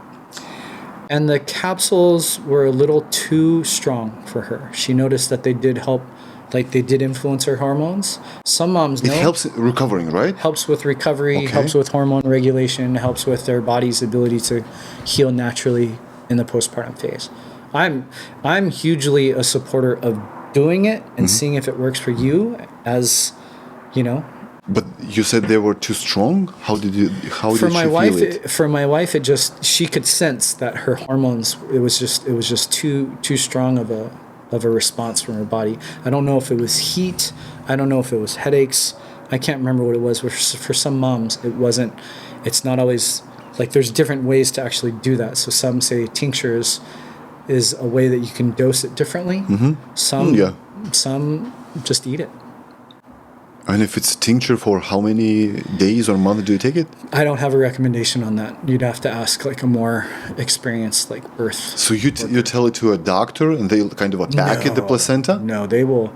You have to. They just give it to you? And So you go to a hospital and you would hire like a doula. Like if you have a doula or if you have somebody who's, like most doulas also do placenta encapsulation.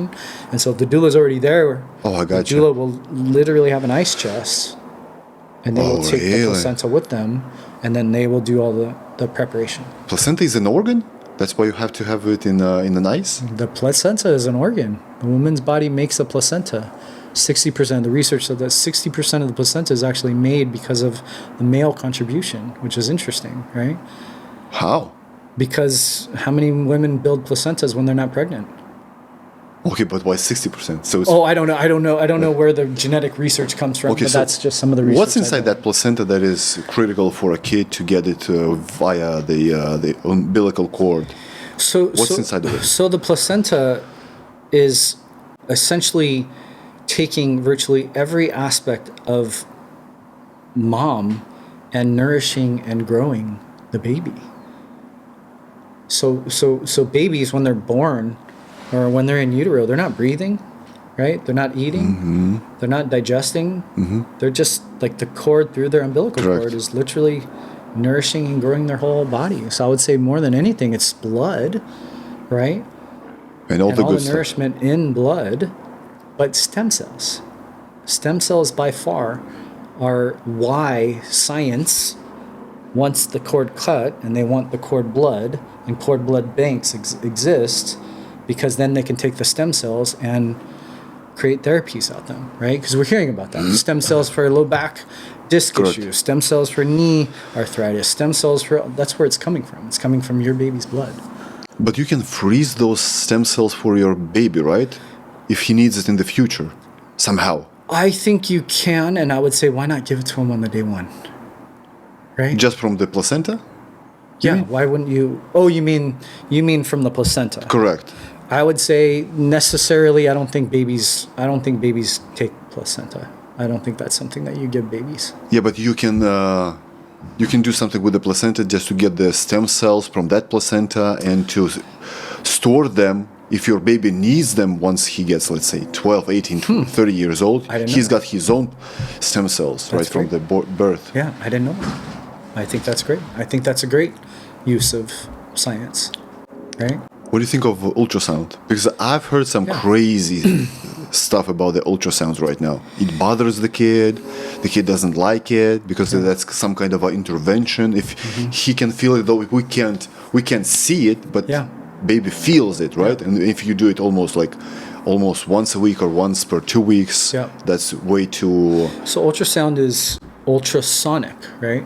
It's ultrasonic wavelengths, right? Something goes. Mm-hmm. And so from a more natural birthing perspective, most midwives will say doing a 20-week ultrasound is really important, right? Doing that one to just make sure baby's intact, make sure that baby's in the right position, making sure that you don't have placenta previa or vasa previa if you're having a home birth or a birth center birth.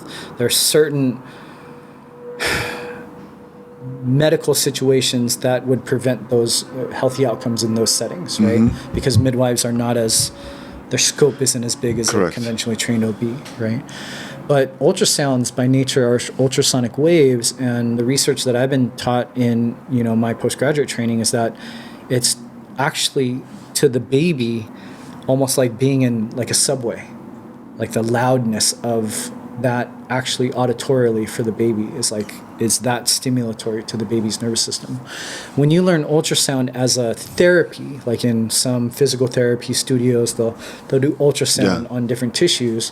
They teach you, like if you put this ultrasound too long, you're going to burn the tissue. What it actually does at a cellular level, it actually changes genetics and things like that. Really? And so as I was sharing with you earlier, that one of the most studied interventions that have relationships to neurodevelopmental challenges and brain issues in kids is actually ultrasound. But nobody's taught that, right? No mom is taught, like, this ultrasonic wave hits your baby's nervous system, hits their brain, hits their eardrum, and, is kind of like a subway. We just like the picture that we see, right? Because they can print out a picture. It's 4-dimensional now. Like, there's all sorts of things that are really cool about it. I think it's phenomenal. Well, they charge this. I think it's amazing. They charge your insurance. That's why they do. Let's do it. And every week. It's standard of care, right? Standard of care. People think in birth that an ultrasound is no different than taking a pulse, right? It's just like taking a blood pressure. It's just ceremonial at this point. We just do it. But if you deny it, it's often like, wait, who's this person? Why don't they want what we're recommending?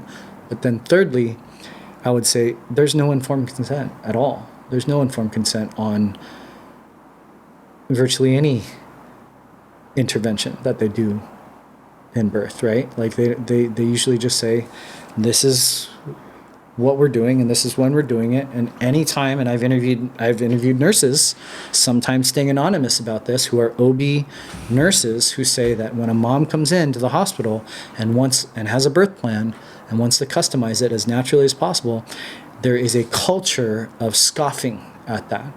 And they actually just say under their breath sometimes, oh, it's going to be C-section. Because they don't want moms to not do what they are recommending. This is evil.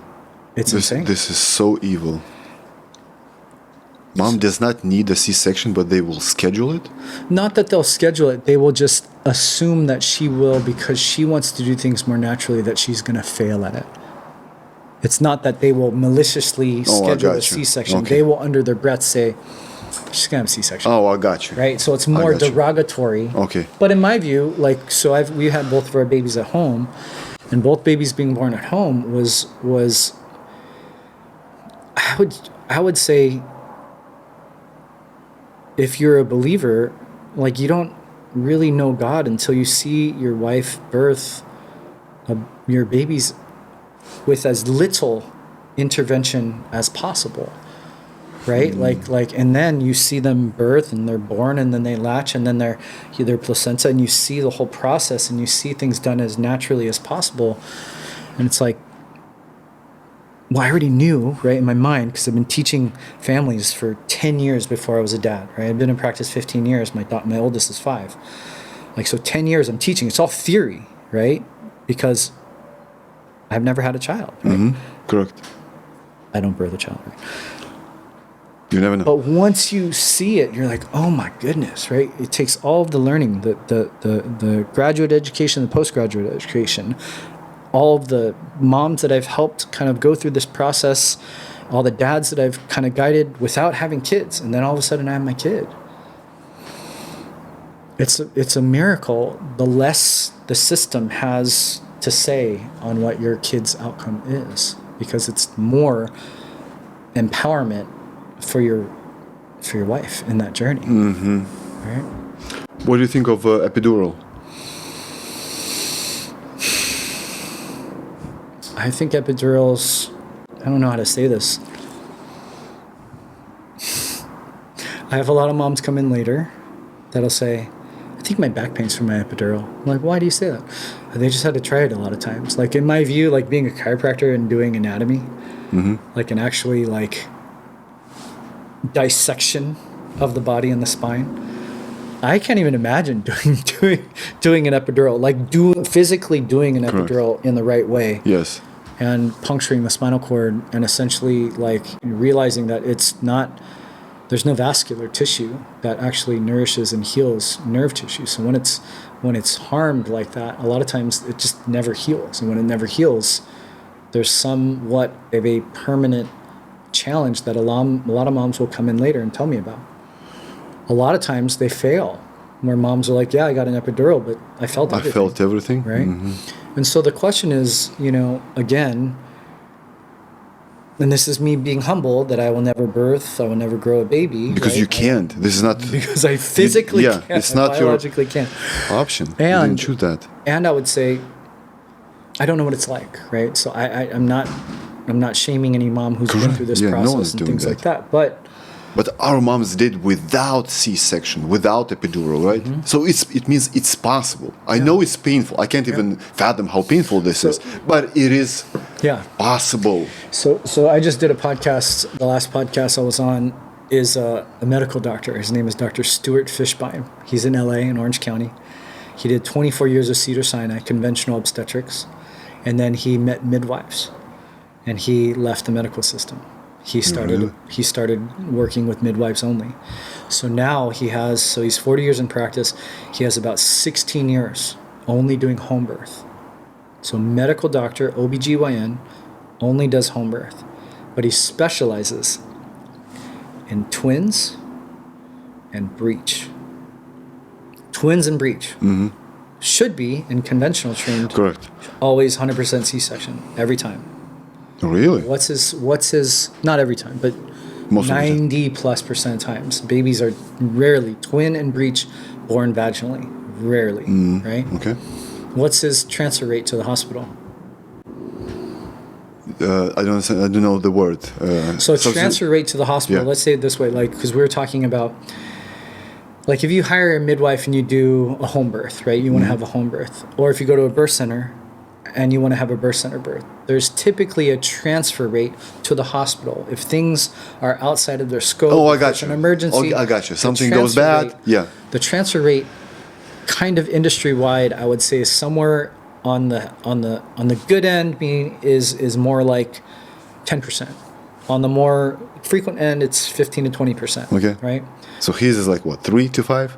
1%. 1%. Because he has this practice of working as an OBGYN for 20 years. Well, because he has the scope, right? Correct. His license says that he knows emergency. He has the scope to actually stay with a mom under his license as long as he can. But a 1% transfer rate. So what drugs does he use? Virtually none.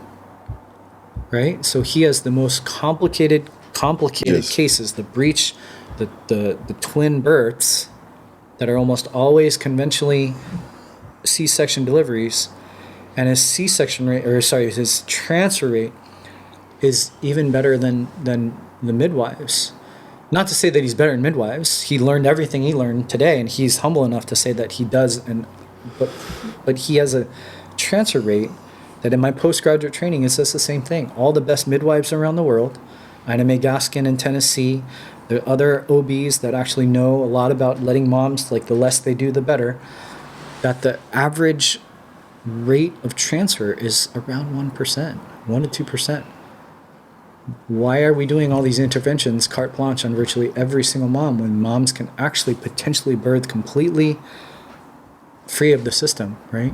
Does epidural affect a child?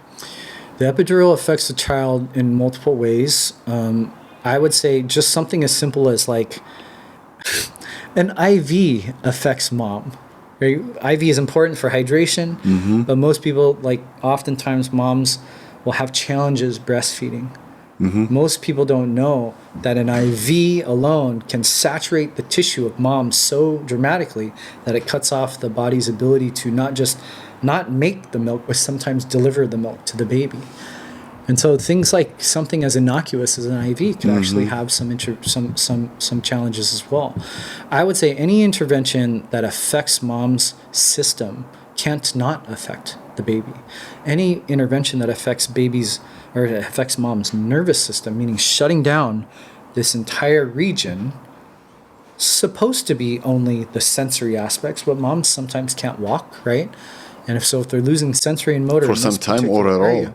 No, I would say just while their system is completely numbed out, sometimes there's this sometimes it doesn't work, but sometimes they lose motor and not sensory, so they feel pain, but they can't move.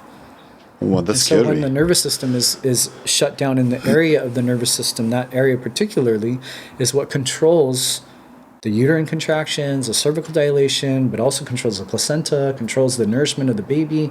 Of course it can have an effect on the baby, but we would never talk about that in a conventional world. So, Dr. Stanton Hom, I've had you for almost 2 hours now. I would like to keep it under 2 hours, right? So that's my standard. I know you have a course.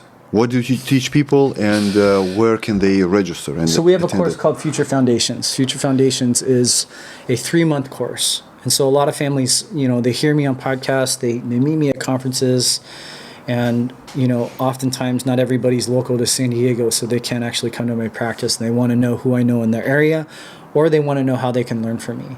And so basically what this course is a 3-month course that I've created that is essentially the way that I would guide any family that comes to my practice in terms of what they could understand, what they can then, potentially make new decisions on, and how they can actually navigate, I would say, the system or just exit the system altogether. The first month is about foundations and essentials, the things that we talked about, like things like, what do we do to have just a healthy immune system, right? That first month is like the bare bones basics of the things that I would teach, most of which are free, right? When you talk about breath work, that's just breathing, right? You can teach people to breathe and they can change their physiology and their health. 70% of detoxification actually can come through a healthy breathwork practice. The second month is all about some of what we're talking about too. Sorry that you were wanting to talk about pregnancy and I would go down a route that would talk about medical tyranny. But basically this system has created psychological operations and brainwashings for multiple generations, right? That the second month is all about how do we dissolve these disempowering belief systems that we've inherited just by being a part of the system alone, right? The third month is once you create a foundation, you clean the slate, let's build in alignment with you, if it's a mom, right? Most moms find our course more than dads.